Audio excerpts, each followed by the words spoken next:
Does he? No, he doesn't on this occasion. There's the breakthrough. অস্ট্রেলিয়ায় হাতছানি দিয়ে ডাকছে ইতিহাস। ডারউইন টেস্টের তৃতীয় দিনও বাংলাদেশের দাপট।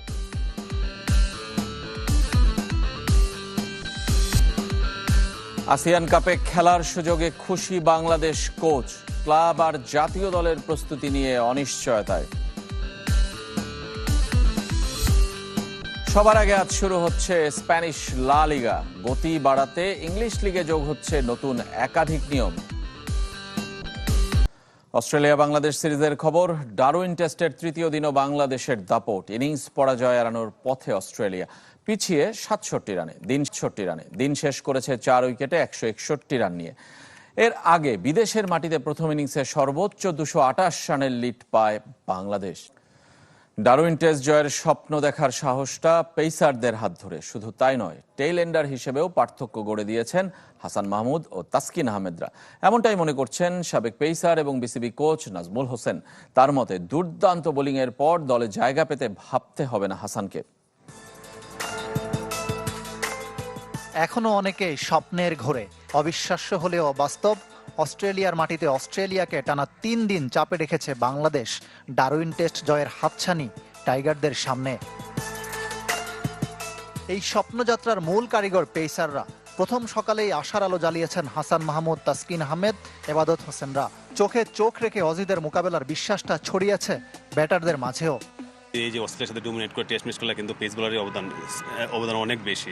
কারণ আপনি যদি এই জায়গায় যদি আপনি ধরেন আমরা ফার্স্ট ইনিংসে ভালো বোলিং না করতাম বা অস্ট্রেলিয়ার যদি আমরা এই 200 রানের ভিতরে আউট না করতাম, তাহলে কিন্তু একটা ডিফারেন্ট সিনারি হতো। তো সবচেয়ে বড় জিনিস অ্যাট দ্য সেম টাইম কিন্তু আমাদের ব্যাটসম্যানরা কিন্তু অনেক এক্সপেন্সিবল, অনেক ভালো ব্যাটিং করছে।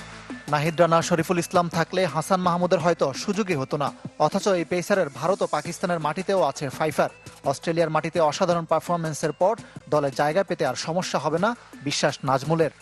যে কোনো ফর্মেটে কিন্তু হাসান মাহমুদ কিন্তু ওর যে স্কিল এবং ওর স্কিলের আমার যতটুকু ওকে আমি চিনি, ওর স্কিলের প্রতি ওর 100% বিলিভ আছে এবং এই জন্য যে কোনো কন্ডিশনের জন্য থ্রেট হতে পারে। শুধু বল হাতে দায়িত্ব সারেননি হাসান তাসকিনরা, ব্যাট হাতেও রেখেছেন অবদান। টেল এন্ডারদের এই লড়াকু মানসিকতা ব্যবধান গড়ে দিয়েছে। লাস্ট 100 রান কিন্তু আমাদের টেলেন্ডারই করতেছে। এবং আপনি যদি বলে হাসান মাহমুদ 92টা বল খেলেছে, আপনি তাসকিনকে দেখেন, সব কিছু মিলাই কিন্তু মানে রেসপন্সিবল যেটা আমি মনে করি টেলেন্ডার রানে কিন্তু বাংলাদেশ অনেক এগিয়ে আছে।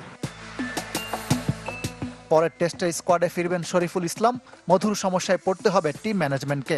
ওয়ার্কলোড ম্যানেজমেন্ট বিবেচনায় সিদ্ধান্ত নেওয়া হবে বলে মনে করেন সাবেক পেসার নাজমুল। জরিপ বা সাবেকদের প্রেডিকশন, সব বিভাগেই জয়ের সম্ভাবনা বাংলাদেশের পক্ষে। তবে 3 দিন ধরে রাখা দাপটের চূড়ান্ত পরিণতি চতুর্থ দিন প্রথম সেশনের পারফরমেন্সের উপরই নির্ভর করবে। কে জিতবে ডারউইন টেস্ট? তৃতীয় দিন শেষে ফক্স স্পোর্টসের জরিপ বলছিল 87% সম্ভাবনা বাংলাদেশের, 13% অস্ট্রেলিয়ার। তবে ভিন্ন মত মার্কোয়ার। তিনি 15% দিতে চান অস্ট্রেলিয়াকে, বাকিটা টাইগারদের। ডারউইন টেস্টের কমেন্ট্রি বক্স একদিকে তারকায় ঠাসা, অন্যদিকে বিনোদনে ভরপুর। অ্যাডাম গিলক্রিস্ট, জেসন গিলেস্পি, মার্কোয়া, ক্যারি ওকিফ, অ্যালিসা হিলিরা রীতিমতো হাসি ঠাট্টায় মাতেন। নিজ দলকে সমালোচনায় ধুয়ে দিতে একটুও ছাড় দেন না। ফক্স স্পোর্টস, এবিসি, 7 স্পোর্টস সবারই আলাদা আলাদা কমেন্ট্রি টিম, আলাদা কমেন্টেটর। স্টিভেন স্মিথের ক্যাচ মিস বা আম্পায়ারের আউটের সিদ্ধান্ত দেওয়ার আগেই রিভিউ নেওয়ার ঘটনাগুলো তাদের আলোচনার বিষয়। স্টিভেন স্মিথ, সত্যি এটা অবিশ্বাস্য। টেস্টে ক্যাচ ধরার যে বিশ্ব রেকর্ড হতে পারত, সেটি মাটিতে ফেলে দিল সে। টেস্টে এমন ঘটনা অভিনব। আম্পায়ার সিদ্ধান্ত নেওয়ার আগেই ব্যাটার রিভিউয়ের আবেদন করেছে। অভিনব আরও ঘটনা আছে। ট্রাভিস হেড বোল্ড হয়ে ড্রেসিং রুমে ফেরার কথা ভুলে বেলটা স্ট্যাম্পের উপর রেখে দিলেন। এটা অসাধারণ। আমার পুরো ক্রিকেট ক্যারিয়ারে এমন কিছু কখনো দেখিনি। একজন ব্যাটার এতটা হতাশ যে তিনি আবার স্ট্যাম্পগুলো ঠিক করে দিলেন। বেশিরভাগ ব্যাটার স্ট্যাম্পগুলো ফেলে দিতেন, বেল আবার লাগিয়ে দিতেন না। হতাশার প্রতিচ্ছবি এসব খণ্ডচিত্র, যা কিনা অস্ট্রেলিয়ার ক্রিকেটের সাথে কোনোভাবেই যায় না। এটা সত্যিই অস্ট্রেলিয়ানদের সাথে যায় না, কি ঠিক কিনা? মাঠে ক্রিকেটারদের চেষ্টার পরও না পারার হতাশা, আর কমেন্ট্রি বক্সে সাবেকদের মজা নেয়ার এই দৃশ্যই অস্ট্রেলিয়ার ক্রিকেটের পেশাদারিত্বের প্রমাণ। ফুটবলের খবর, আন্ডারডগ নয়, আসিয়ান কাপে সুযোগ পেলে ইন্দোনেশিয়া, সিঙ্গাপুর, মালয়েশিয়ার সাথে সমানে সমান লড়তে চায় বাংলাদেশ। লক্ষ্য হেড কোচ টমাস ডুলির। আসলে খেলার জন্য ফিফাকে ইতিবাচক সাড়া দিয়েছে বাফুফে, এখন শুধু চূড়ান্ত অনুমোদনের অপেক্ষা। শনিবার সহকারীদের পাশাপাশি ফেডারেশন কর্তাদের সাথে দীর্ঘ বৈঠক করেছেন বাংলাদেশের মার্কিন হেড কোচ। ফিফা এশিয়ান কাপে যাওয়ার অপেক্ষায় বাংলাদেশ।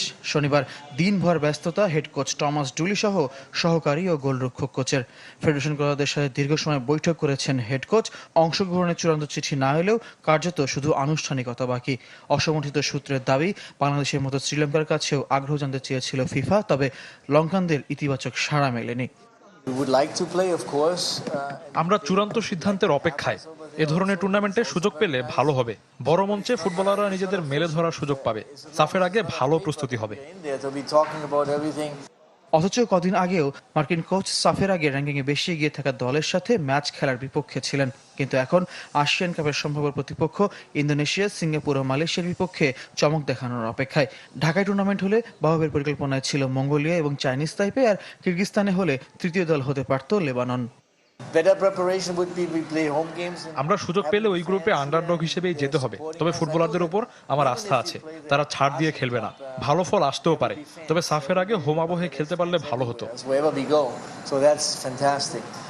সেপ্টেম্বর অক্টোবর উইন্ডোর জন্য কবে শুরু হয় বাংলাদেশ দলের ক্যাম্প, সে প্রশ্নে টমাস ডুলি নিজেও দ্বিধায়। ঘরোয়া ফুটবল কবে মাঠে গড়াবে এখনো অনিশ্চয়তা। ক্লাবগুলোতেও ক্যাম্প শুরুর অপেক্ষা।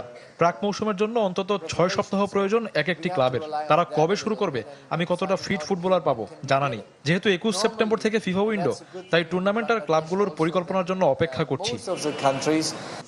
বর্তমান সূচি অনুযায়ী 24 সেপ্টেম্বর থেকে 4 অক্টোবর ইন্দোনেশিয়ায় হওয়ার কথা ফিফা এশিয়ান কাপ।